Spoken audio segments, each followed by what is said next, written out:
Welcome to The Gabrielle Lara Show, a podcast dedicated to normalizing the messy middle of entrepreneurship.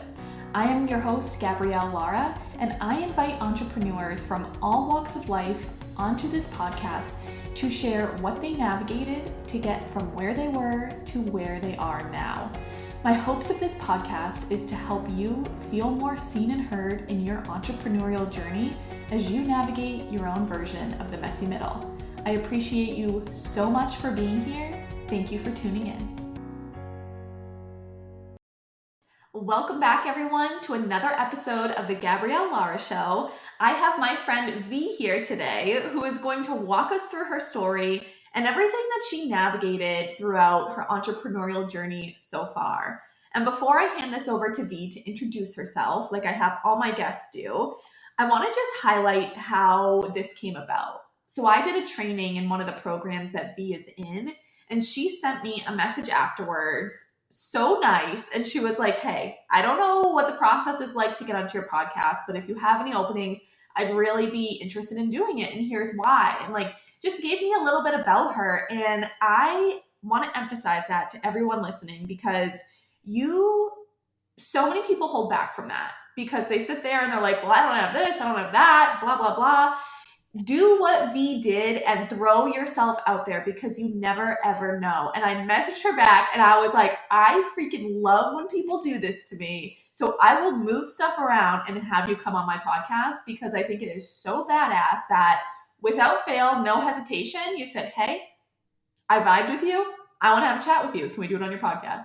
And I think that's so badass. So V, welcome onto the show.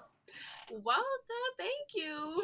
I'm so happy to be here. And yes, Gabrielle is correct. I really just shoot my shot in the DM, and she's right. So she came to do a training inside of a program I'm in, like she said, and then it was a really great class. And like I told her, like, I don't know if this was like meant to be or something, because I never went to any other trainings prior to that program had, like the live call. So that was the first live call that I went to. I was already busy during the day, and something was just like, let me just get on. And then it went well. The class was great, and then we followed each other afterwards, and Gabrielle was like really cool about it. But she's like, she actually answered her DMs, because sometimes people would be like, oh, hit me up, let's connect, and then you never hear from them again. Like, Gabrielle was not like that. She actually did respond, and we had little conversations going on, and I saw her talking about the podcast, and I'm like, the worst that can happen is she says no, and then I just move on, right? That's And it. I love it. yeah. So, and I'm really happy and grateful that she was so sweet about it as well. And she was like, oh my God, I love that you did that. So that even kind of encouraged me to just continue doing that, because, sometimes we can encounter a bump and then we kind of go in our shell. So thank you for that, Gabby. I really do appreciate that. And I'm really excited for our conversation today. Yes, me too. And that's it. Everyone listening, shoot your shot. You never know. And the right things always work out. So, V, I'm so excited. So, let's just dive right into it like we do in every single episode. Share your story with me. Like, what has your journey been like into entrepreneurship? Where were you? Where are you at now? Give us the whole walkthrough. Okay, so the walkthrough. So first of all, I think it's worth mentioning that I'm not American, so I'm not from here.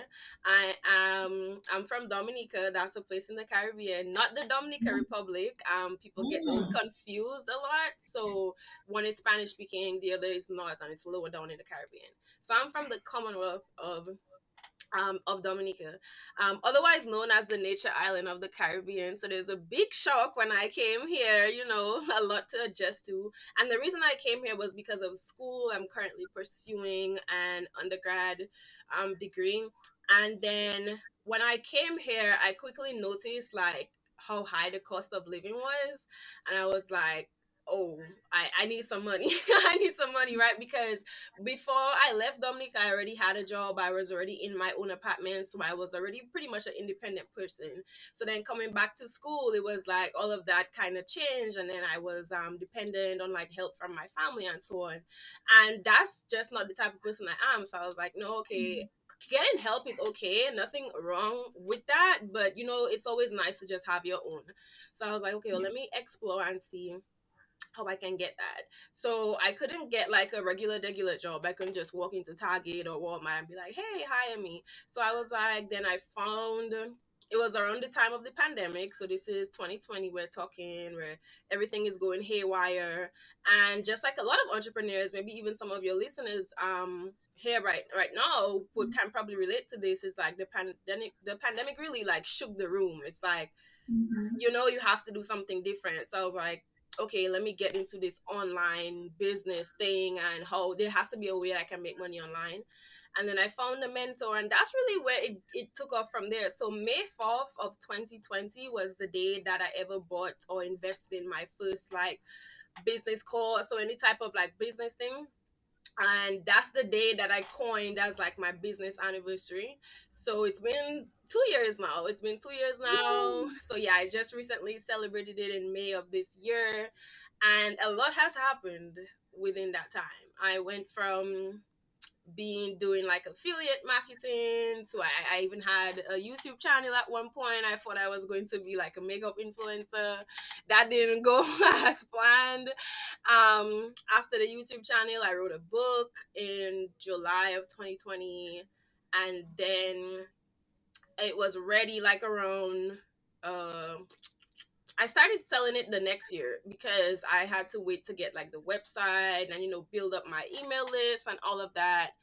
I did the book, master classes. So it's like, it was kind of like, it wasn't just like a clear cut thing, because to be honest, when I started, I didn't know what I wanted to do or what I Mhm. was going to be known for. I just knew that I wanted to get started. Like, I wouldn't get anywhere by just sitting on the bench. I kind of had to get in the game.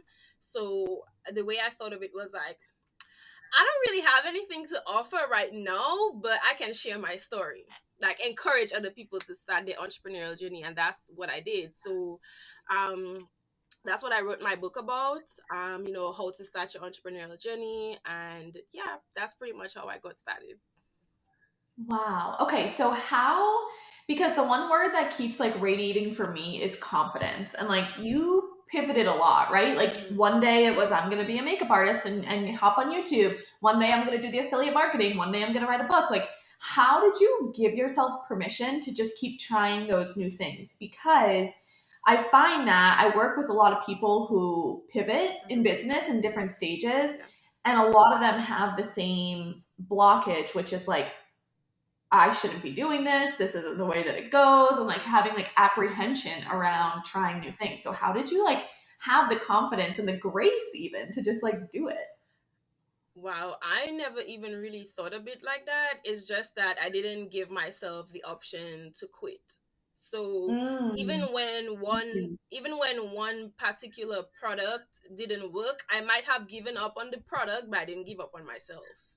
So Oh. yeah, I didn't give up on myself. So I was like, okay, I had the ebook, I was selling it. I didn't get like a ton of sales from it, but when I noticed that it wasn't moving as well, I was like, okay, well, let me get onto something else.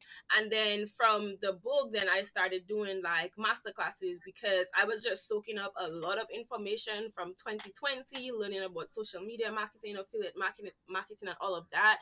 And I was like, I know some stuff. I might not know everything, but I know some stuff. So I packaged it into a class.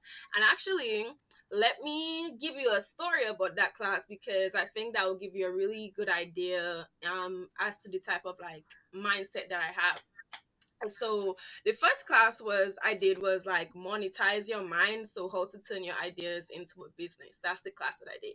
So I was marketing it on social media for a while, and I kid you not, only 3 people signed up, and then on the day of the class only one person showed up, and the one person that showed up, she was still late, but I'm still happy and grateful that she came. I don't know if she'll ever see this podcast. Her name is Anastasia. I still remember. Shout out to you, Anastasia, for actually coming Shout through. out Anastasia. Let's Yeah, go. so it's like I remember, and it's like, because I even brought on like a guest speaker. So when we started the class, we are kind of just watching each other, and I was like, you know what, let's give somebody a chance. And even if anybody didn't come, I will record the class, and we're gonna sell the replay. We're Mm. walking away with something, okay? So that's what happened. And even when that one person came, I was like so happy about it, really just pouring into them. And it's like, if you think of it, somebody else would have considered that like a failure, probably wouldn't have gone ahead with the class, probably would have, beat themselves up about it and just be like, okay, this stuff is not working. But I'm like, hey, at least one person showed up. And from the one person that showed up, usually when you do master classes, you offer some kind of like special discounts or incentive towards the end of the class. So I did that. And the one person that came, she did end up buying my book. So I still got something out of it, right? So it's like, There so you go. yeah, somebody else might look at it like, what's that? That's not a big deal. That's not anything that you should really be like making a deal of. But listen, it's the small things. And again, that I think that's just really captures my type of like mindset when it comes to business. It's like, hey, it could always be worse, but I really believe it's my gratitude for the small things that helped me to get where I am now. Because if I would always just watch everything that was going wrong, then I wouldn't have made it this far. Because I think for you to be an entrepreneur, and I'm still learning that, you have to accept that not everything is going to go the way that you want it to go. And sometimes you have a really successful launch, sometimes you won't. But then the difference, or you say giving yourself permission, is to just know, okay, it will work out eventually. As long as I keep showing up and being consistent, it's like eventually the universe is going to get tired of you not getting what you want. Because like if you keep coming back for it, and it's like, okay, let me just give her a break, and then you get your break. You'll get your break. But then if you like give up, or you're too impatient, then that's how I think people get kind of burnt out and discouraged and start to like resent their business. Because we're kind of in a race, like I think social Mhm. media and society, there's this imaginary race that everybody's in. It's so funny. When I was like in my teenage years, I thought I would have like I'm 23 now. I thought I would have like a house, car, land, living my best life. Those conversations you have with your friends, like, oh man, when I'm like 20, I'm gonna do. And it's like you reach 20, and it's like, no, this is Yeah. not what it is. So I think it's just being patient, being realistic, and not giving up on yourself. That, oh my goodness. That, I'm so glad that you shared that, because I think it just goes to show like your personality and like who you are. But you hit the nail on the head. So many people would have not shown up to that class, and they would have just chalked it up as an L. They would have just like let that set the tone for their whole day. And instead, you poured into that woman to the point where then she purchased your book. Like that is, I want to just highlight that for everyone listening who may just be starting on their journey. Like when you first said only 3 people, in my brain, I was like, that's 3 people. That's badass. It's not easy to even get a single person to follow you, to engage with you, to show on anything, let alone buy something. I think people don't talk about that journey enough in entrepreneurship. They make it seem like it's so easy. And then, for me in particular, when I started, that was the hardest thing for me. I didn't make $1 for 6 months. I struggled so much with that until I shifted the perspective, and I was like, it starts with one person. Because if I can get one person to show up on this and pour everything into them and continue to nurture that person, maybe they'll turn into a client. And then I have my first client. Once I have the first client, if I get one, I can get two. If I can get two, then I can get 10. Right? It's like having that mindset and just knowing like we all start somewhere. Mhm. Every single person starts somewhere, and you're not going to know what the hell you are doing. Like, none of us do. Really? Ever. Even Like, now. ever. And right? Always. It's a constant, I always say it's like you're constantly evolving and changing. And with all the niche work that I do, I see it across the board so much with people who are just starting, but very established people as Mm. well, who are doing the same thing, who maybe just made a couple more bucks than the next person. You're constantly evolving. I just went through this in my brand. I started a rebrand in March Mm. because my messaging evolved a lot. Like it's so normal. And I really love how you've been normalizing that throughout this. Yes. And it's like I was looking back on it the other day, like when my second business anniversary had passed, and I'm like, wow, compared to where I started and what I'm doing, um, like I told Gabrielle even when I was in her DMs, I was like, hey, like I haven't made the six figures or even like the 50K or whatever, so it's not just gonna be about like money, but I really do think that I can still bring value to her audience because of just all of the experiences that I've had. And I think that I'm more representative of the uphill battle that the average entrepreneur face. Like, there's some unicorns, Mhm. and I think those unrealistic, or not unrealistic, but uncommon results, or how fast paced some people like make it to the top. Like, that's what social media and people highlight the most. So it's like, yeah, I didn't know anything about business, and in like 4 years I'm a millionaire. And that's the type of thing that we see, but only come to realize, like, I have a business coach, and he said this so well the other day, like, a lot of entrepreneurs are entitled. It's like, why do you think you start and in 2 years you're just supposed to blow up, when there's like a lot of people who are Yeah. like 10 years, 20 years, 30 years in the game, and only now really starting to have that type of success? So why do you think the average person will put in anywhere from like 10 to 30 years to be successful, and you're just coming fresh on the scene and just expecting to just be at the same place they're at in just like 1 or 2 years? So that's really what I'm working on, is just again being like more realistic with myself, and not realistic in itself where it's like I'm holding myself back. I'm still setting goals that will, stretch me, get me out of my comfort zone, but again, to just not have that cookie cutter success or overnight success, like, oh, if I do this, person did Mhm. this, so let me do the same thing and I should get the same results. And I think when I just started, that's the type of mindset that I had, like, oh, why is this working for that person, like, what am I doing wrong? And like the comparison. And it's like, the quicker you let that go, and I'm going to probably use one of Gabrielle's favorite words, the quicker that you let that go, the more aligned, the more in alignment that you'll be. I'm gonna see the word aligned like tattooed on me Yeah, somewhere. honestly, it's like, but yeah, it's like the more aligned that you will be when you just like focus on you, like. And I also want to say, it's not just about entrepreneurship for me. Entrepreneurship has brought so many other things with it, like personal development, self-care. Like, I started to go to therapy Mhm. because of entrepreneurship, believe it or not, Yes. because it's like I realized certain things in my past was kind of holding me back from moving forward. And if I have to keep talking to people, interacting with people, and doing this, it's like I have to get my emotions in check. So it's like entrepreneurship for me isn't just about the money. Like, it really helped me to evolve as a person. I used to consider myself to be shy. I used to say I don't like to deal with Mhm. people. And it's like, those type of things, like, oh, I hate to deal with people, I don't like to talk to people. And it's like, you can't be a business person and not don't like to talk to people, because those are your clients. And it's not just about the Right. client too, but it's like, you want to be a personable, approachable person, so you can't be there like, I don't like people, and it's like expect to really like flourish in business. Like, entrepreneurs are a people person. Yes, you can be an introvert and still make money, but the more people you help, the more money you make, and you help more people by interacting with more people. So I had to unlearn that. Then, of course, the discipline.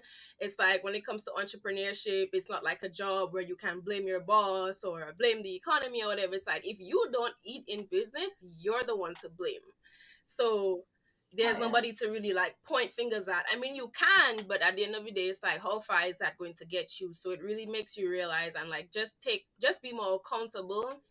I'm more punctual, showing up on time for things, really realizing that, hey, like, yeah, time is money. And I realized that I really don't like people to waste my time. So I have to reciprocate that and make sure that I don't waste people's time either, because I think it's one of the biggest pet peeves. I don't know for you, Gabrielle, but as an entrepreneur, that's one of the biggest pet Mhm. peeves I have. Like, why are you late? I could be doing something else right now. I could be, yeah. 100%. 100%. My coach had something on her story yesterday saying her pet peeve, and I was like, oh, mine is lateness. Like, mine is being late. I can't be respectful of other people's time. Point blank. Like, no questions about it. And I love how you said the thing about money, because I want to talk about this now, because I know it's a big thing to kind of talk about here. Because I remember you saying to me, "Well, I'm not one of those people who've made like six figures or even 500,000, geez, 50,000." And I remember I literally think my message back to you was, "I do not give a single shit how much money Yeah. you've made," because like it tells me nothing about anybody. I do not care. And it's the reason why, like, I don't share mine ever. I've never once shared my income, and I never will. I truly don't think I ever will. And it's for the reason because it tells people nothing ever. And so many people on the online space, they get business by sharing how much money they've made. And for me, my mindset with it is I think it is beautiful that that person has made that for themselves. That's awesome. That does not mean they're going to help make you a single dollar. Because what works for them doesn't mean it's going to work for you. And I think just so many people tie their worth to how much money they've made, right? Like for instance, like, oh, I don't know if I'm like worthy to pitch myself to this podcast because I'm not one of those six-figure people. I like I and it's a shame, right? Because so many people, like, that's the criteria. Like, you must be there to do this. And it's like, let's shake up that narrative because there are so many people who are walking the messy right now in this moment who have so much value to bring and value to share. And you are the perfect person for that, doing that right now. And so, for everyone listening, I just want to encourage you and like, please use V as like encouragement here of like, it doesn't matter if you haven't made a single dollar. I don't care if you've made $0. Like put yourself out there because that is the way that you scale and grow yourself. But like your worthiness to be on a podcast, to get clients, to speak in a group, it does not come from how much money you've made. It comes from you and your values and who you are as a person. Like we all start somewhere and release the money narrative. I had to do so much hypnotherapy around healing my money mindset because there is so much of that in the space. Like, you're not worthy if you haven't done this, or oh, you were at 2 years and you haven't done that. Well, that sucks. You're a failure. And it's like, no. And something that I love that Jenna Kutcher says is the slower the growth, the deeper the roots. And I can't tell you how much that has gotten me through my days of navigating the messy. A big reason why I started this podcast, because it is so normal. Most people don't jump out of the gate and it happens. But that's because we all walk different journeys, and some people need deeper healing than others. I was one of those people who really needed deep healing to be able to scale my business. It wasn't until I was able to heal my past wounds, and it's interesting how you mentioned that as well with therapy. Like, it wasn't until I started that, because I don't think it's a never-ending journey, I know. unfortunately. But it's like, damn, you know. But like, it wasn't until I started that and I started shifting my perspective that I personally saw what success looked like for me, and it looks different for everyone. And I want to normalize that, and that's the point of this podcast. Is like, it is so normal to not be a millionaire overnight. It's very normal. And a lot of the people that, I've experienced who've come into that so fast, maybe they don't know how to manage it. Like, it comes with a whole other set of problems. So the more healing I find that you can do as you work your way up to that, the more equipped you are to really step into that That's so abundance. true. That's so true.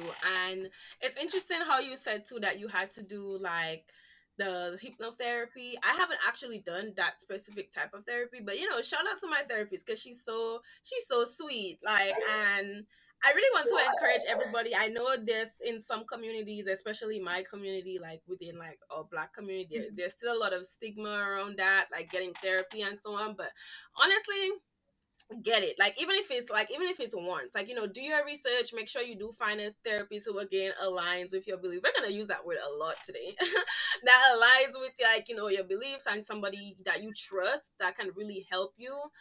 And something interesting that my therapist said is that you can get advice from all types of people, but sometimes it needs to come from a specific person, because like I believe in like Yeah. frequencies and different vibrations and stuff from people. And she was saying sometimes you just need to hear it in a certain frequency, because something my boyfriend says is like he would point out sometimes like I've been telling you the same thing that this person said for months, but you decide to listen to them and not me. And I'm like, babe, it's not that I don't want to listen to you, but it's like when that person said it, I don't know, something about the moment, how it led up to it, then it really just clicked. I do attribute, you planted the seed, but you didn't necessarily like harvest it.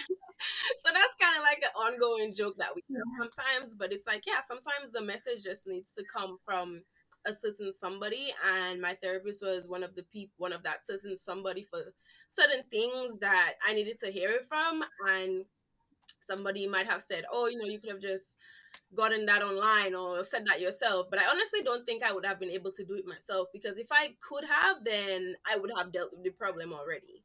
So the fact that I didn't deal with the problem was a telltale sign that, hey, I need help.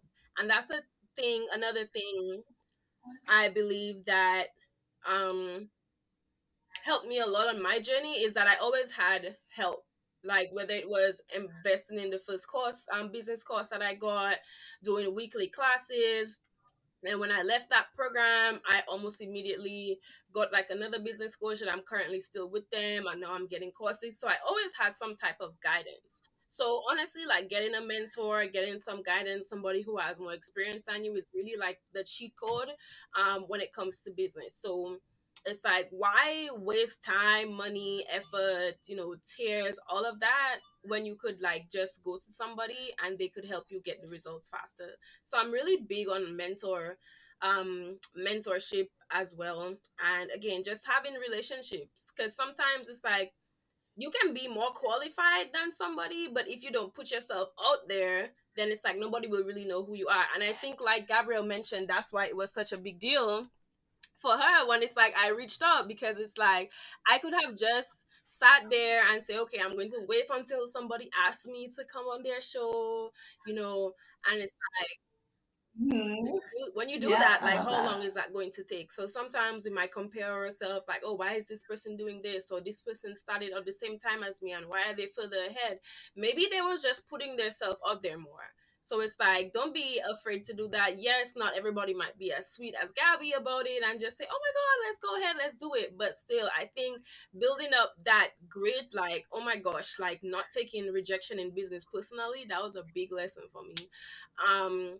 Not taking rejection personally and just moving on. Like the more no's that you get, the closer you are to a yes. And as cliche as it sounds, it's true. I don't know if you have any experience with that, Gabby, but for me, it's very, very true. I think what I love about this so much, and something that I'm picking up a lot with my intuition, is like, you know what is a part of your reality, right? Like, you know that, like, you've already made it. You're just going through the weeds of like bringing that into your reality. Like, you know what your soul's purpose is, and you know damn well. And that's why you're like, I'll shoot my shot. What are they going to say? No? Okay, on to the next one. And that's like the entrepreneurial attitude. It's like if somebody tells you no, you are asking the wrong person. And when you know that the answer is yes, you just got to find another way. It's all about adapting. And I feel like you're Oh super my gosh. adaptive. Like, that's it's seriously. And like, that is, I want to highlight that for everyone listening, because don't hinder that in yourself.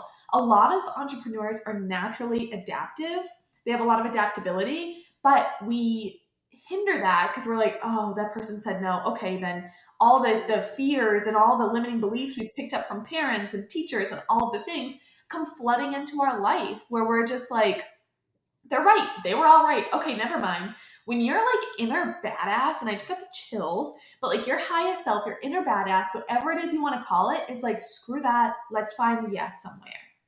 That's it. It's always a battle with yourself. Like, it is you versus you at all times. There is no competition. When you're owning your uniqueness, there's no competition because there is room at the table for every single person. Yes. Like, it is you versus you. And so many of you, because I meet you all the time, know what your soul's purpose is. It's just bogged down so much by shit that teachers, parents, brothers, sisters, girlfriends, boyfriends, friends have all told you that you don't align with. But we absorb it. And I do it too. And that's really where so much of my healing came from. And it seems like me with you too, like with the therapy. Um, as well. And so I just appreciate you so much for sharing all of this. And I have two more questions that I want to ask you. So the first one is, what is one thing that you wish you could go back and tell yourself at the start of your business? That's a great question. That's a really thought-provoking question. What's something I wish I could go back and tell myself when I started? Um, Maybe it would be two things. The first would be, again, don't take rejection personally, right? Sometimes when somebody Hmm. says no, it's just because they don't know enough. So that's something you could work on. And another thing I would say is that you don't need permission from other people to do something. Because when I had just started, I would be that type of person. I always want feedback. I always want a second opinion to say, okay, like this person co-signed it, so let me do it. I'd probably tell myself, listen, because honestly, and that's how, like, going back to how my journey started, that course that I invested in, my grandfather, and because again, like I said, I'm from the Caribbean. We usually don't pay bills over the phone. You either like go in person, or it's Hmm. not something. I mean, sure, it happens now, but and again, I was younger too, so I only really recently started paying bills adulting. So when they was asking like, oh, you have to pay over the phone, I'm like, is this a scam? What's happening? And when I told my boyfriend and my grandfather both, they was like, no, why you can't pay online? Why do you have to give your credit card information over the phone? So it was a bit weird. But I kid you not, the next night I didn't buy it. I had trouble falling asleep, and something was just like, no, you have to get that, you have to get that. So even against their advice to not get it, I still did it. And that's really how all of this started. And then it's like I got the course for like $150. It was like a founder's price, and then shortly after, the price went up to like $997, and I couldn't afford it at that point. So if I didn't get it at the 150 price, it's like my journey would have been a lot more delayed. So it's like I would have probably told myself, like, it's going to feel uncomfortable, but don't be afraid to like be the rebel sometimes. Like, if and it goes back to that intuition thing, if you feel like you need to do this, then do it. Because looking back on it now, most of the times I had that gut feeling like, oh no, I really, really have to do this. A lot of great things came from it. And so that's what I would tell myself, like, listen, you don't need people's permission. If you have that deep feeling that you need to do something, and Hmm. you'll tell the difference, because it will, when you don't do it, you'll feel like you're doing something wrong. Something will feel wrong when you don't do that thing that's on your mind when you wake up, when you go to sleep during the day. So do it. It's either a lesson or a blessing, and either way there's something to take away from that. So that's what I would tell myself. Those are the two things I would tell myself. And Oh, I love that so much. That is amazing. Okay, so last question is, how can people get in touch with you and how can they work with you? okay, Where can they follow so you? quickly before I answer that question, there was like two things I wanted to like veggie back on that you had mentioned, the adaptiveness. I Of said, oh course. my gosh, because that's actually my theme for this month that I put in my journal. It was like, Yay! yeah, it was like Oh, look at adaptable that. August. So that's my theme for this month. And it's just like, you know what? I just want to let life flow, not be like stuck to rigid expectations. And it's like, if one thing's not working, let's just move on to the next. So when you said that, I was like, oh my gosh, that's really the type of time I'm on. And when you had mentioned about families and friends, I also want to say that it's very important to have like people who believe in you around you, because there's been days when Mhm. I Absolutely. was doubting myself, because sometimes we can be so mean to ourselves. And I just want to say again, shout out to my boyfriend, because there's been days when I have been so low, and it's like he believed in me more than I believed in myself. And that's when you shared that in the training, when you said like your fiance Eric, like you were about to give up, and he was like, no, go. Mhm. I resonated with that a lot, because it's like there have been Mhm. times where I've been in my head, and my boyfriend was like, yo, just chill. Like, things will work out. So that's Yeah. something else that I wanted to speak on. So make sure you get around the right people. Even if it's one person, entrepreneurship can be lonely sometimes, but it doesn't have to be.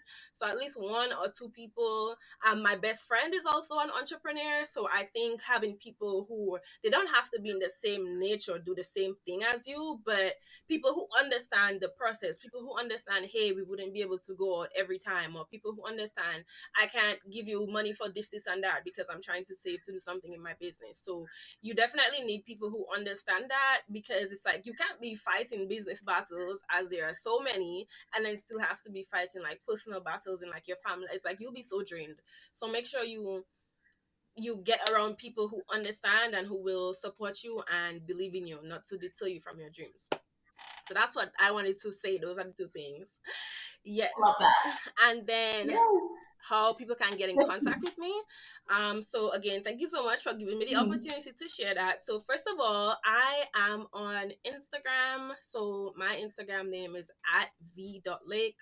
So that's V as in Victor, E as in elephant, E as in elephant, dot, L as in Larry, A as in alpha, K kilo, and then E echo. So at v.lake. You can also, my website is also verenalake.com. So when you go to verenalake.com, that's just my full name, verenalake.com. You will go there and you will see a small contact form. Now, I'm giving you my information, but I also want to tell people what it is that I do, because I realized I didn't like explicitly state that at the start, so that was my bad. But again, so my name is Verena Lake. You can call me V. That's like in my nickname. Okay, and I help women-led brands use storytelling, email marketing to make more money, to sell their products so that they make more money. And shout out to Gabriella, because she helped me with that niche statement. Yes, so yes, There you so go. that's what I do.